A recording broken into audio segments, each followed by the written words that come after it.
What's going on, y'all? It's your girl, Boost Boswell, with the bottom line. Listen, I wanted to bring this to you because I just got it. And you know how we do it over here. We keep it current because this is real life.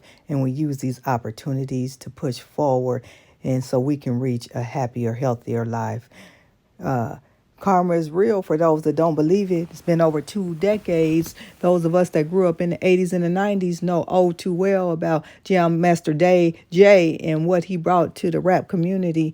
He was unalived and no one knew.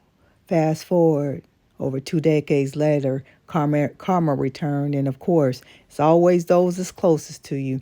Verdict is in on one of his close friends and another guy. Don't listen to me. Here's the story. Make sure you subscribe after the end of this. We keep it real around here. This is real life. Bottom line. 2 men found guilty of murder in the killing of Run DMC's Jam Master Jay. Jurors found Carl Jordan Jr., Jay's godson, and Ronald Washington, Jay's childhood friend, guilty on all counts. Prosecutors say the murder was in retaliation for being cut out of a drug deal. For more than 2 decades, it remained one of the music industry's biggest unsolved mysteries. Eyewitness News reporter Darla Miles has followed this case for years. We begin with NJ Burkett, though, at the courthouse in downtown Brooklyn. NJ. Right, Joe, the hip-hop star's family spent years wondering if they would ever see this day. Some of them never lived to see it. But yes, the verdict is guilty in all counts in the execution-style murder of Jam Master Jay back in October of 2002.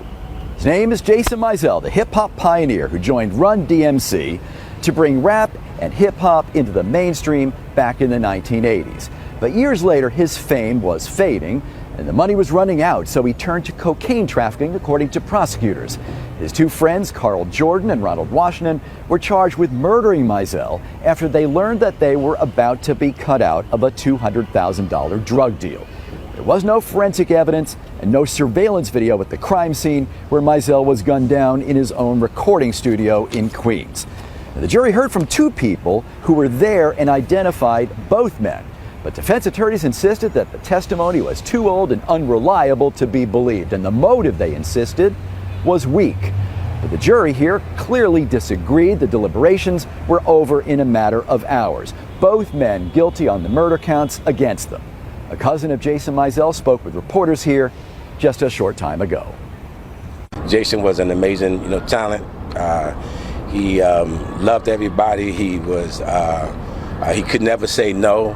And that's one of the reasons why some of the people around him were undesirables, if you will, because he just didn't push people away.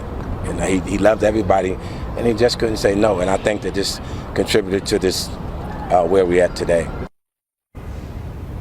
Now, in a statement released late this afternoon, NYPD Commissioner Edward Caban praised the family for being patient, saying, quote, "We hope that the jury's decision will advance a small measure of closure." Again, both defendants guilty on both murder counts against them. Live at U.S. District